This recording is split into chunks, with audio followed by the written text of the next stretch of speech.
Hidayah tu milik Allah, bukan milik korang semua. Jangan nak memandai-mandai nak tentukan orang ni akan berubah ke, orang ni akan ke mana, ke sana ke, tak. Melenting apabila ditanya tentang hala tuju perjalanan dalam bidang seni yang penuh dengan kontroversi. Padahal umum mengetahui bukan sekali dua penyanyi Baby Shima muncul dengan cerita-cerita sensasi yang tak manis. M-Star sendiri sudah beberapa kali melaporkan tentang Shima yang tak lekang dengan kecaman netizen. Justru timbul tanda tanya, kenapa hanya cerita sensasi? M-Star mendapatkan pandangan Shima sendiri tentang perkara ini. Bila kita tengok pembabitan Shima dalam industri hiburan tanah air di mana Shima dah bertapak lama, tapi sering juga muncul dengan kontroversi.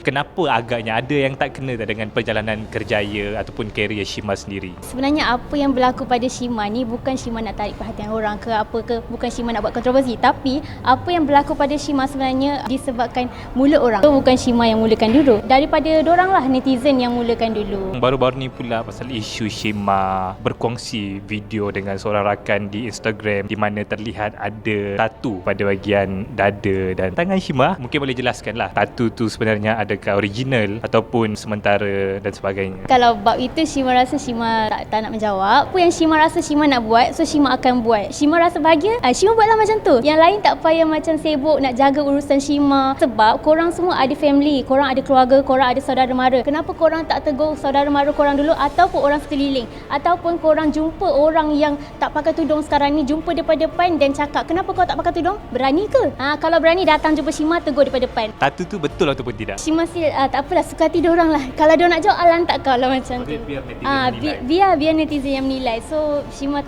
malas lah nak cakap. Ini pula Shima isu yang sangat panas. Ada satu gambar tersebar di media sosial. So kita nak dapatkan penjelasan daripada Shima sendiri. Kontroversi yang muncul ni apa pula? Siapa lelaki berkenaan? Di mana? Apa yang Shima tengah buat time tu? Okey, sepatutnya Shima yang tanya, dari mana dapat gambar tu? Gambar tu dah menceroboh peribadi Shima. Siapa yang hantar gambar tu dan kenapa? Apa tujuan dia? Kita nak penjelasan daripada Shima. Betulkah itu adalah Shima bersama seorang lelaki di sebuah tempat? Ya, memang betul. Kenapa? Ada masalah ke? Dengan seorang lelaki agak mesra. Kita nak tahu mungkin lelaki tu siapa, Shima? Korang tak payah tahu kot, sebab tak ada kepentingan pun untuk korang. Lagipun korang rasa Shima ni tak penting pun untuk korang, so korang tak perlu tahulah. Shima rasa Shima nak buat, Shima buat. Shima tak ganggu orang, so jangan ganggu Shima. Nampak seperti pusat hiburan sedang minum. Jawab je lah mungkin di mana, dan time tu macam ada nampak minuman lah, so mungkin minum.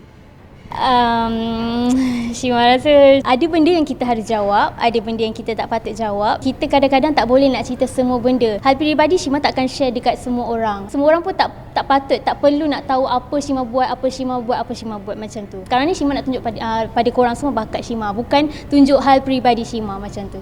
Tadi Shima mengelak tak memberitahu siapa lelaki berkenaan. So mungkin kita nak tahulah status Shima sekarang, dekah dah ada pasangan? Shima dah cakap kan, macam hal peribadi Shima tak nak cerita dekat semua orang. Sekarang ni Shima fokus career Shima. Shima ni dah lama juga dalam industri, so Shima nak fokus lebih career Shima, bukan hal-hal peribadi Shima macam tu. Yang korang perlu tahu, korang enjoy dengan lagu-lagu Shima. So hal-hal peribadi semua tak perlu tahu. Macam korang, cuba kalau Shima tanya hal peribadi korang yang korang tak nak share, Shima paksa untuk korang jawab, korang nak jawab tak? Mesti korang akan angin juga kan? Tolong respect orang lah. Bila ada orang melabel Shima agak nakal, kenapa? Komen daripada Shima sendiri. Ni karakter Shima tak nakal macam sampai goda suami orang, kacau rumah tangga orang, kacau keluarga orang, minta duit mak bapak engkau, tak ada. Masih menghormati orang lain, bukan nakal sampai nak kacau keluarga orang. Kita sedar Shima pun ada populariti di Indonesia, negara jiran. Okay, apa perbezaannya daripada netizen Malaysia dan Indonesia? Banyak sangat. Kita boleh tengok daripada komen-komen orang di FB ke, IG ke dan YouTube ke. Komen orang Indonesia dan juga Malaysia macam mana. Kalau Malaysia banyak yang memaki hamun Shima dan Indonesia banyak mendoakan Shima. Diorang ada juga tak suka Shima tau. Bila diorang tak suka, diorang akan mendoakan Shima. Bila bercakap tentang netizen, di mana netizen selalu memberi kecaman kepada Shima, makian dan sebagainya. So mungkin pada Shima penerimaan macam mana dari segi mental? Tak dinafikan pastikan jugalah. Kadang-kadang kita ada rasa drop juga. Kita ni seorang, tapi yang kecam kita ni ramai sebenarnya. So bila dah ramai-ramai kecam kita tu, Shima tak tipu lah cakap Shima ada juga rasa macam down, kadang-kadang stres, semua ada. Disebabkan mulut orang, so Shima tak boleh nak tutup. So Shima biarkanlah apa diorang nak cakap, biarkan. Apa yang diorang nak pertikaikan pasal Shima tak kisah dah. Kalau macam teguran yang baik tu, Shima akan terima. Macam lebih-lebih tu, so Shima akan ignore je lah. Kubu kita masing-masing lah kan. Sekarang ni banyak je yang macam bukan ustaz tapi tiba-tiba jadi ustaz. Dia pun tak tahu hukum mahkam semua, tapi dia sendiri buat hukum. Apa yang Shima buat ni Shima tahu. Shima tahu benda tu tak betul ke dan betul. Shima akan dengar ceramah daripada ustaz-ustaz dan mufti sahaja. Okey, kalau macam ustaz ke Ustaz Zafiq ke, Shima takkan layan. Contohnya Zizi Kirana. Korang tengok dulu dia macam mana seksi semua kan. Tapi alhamdulillah sekarang dia tampil macam mana. Semua tu bukan hidayah milik korang. Semua hidayah milik Allah. Korang jangan nak memandai-mandai nak tentukan orang ni akan berubah ke, orang ni akan ke mana ke sana ke. Tak.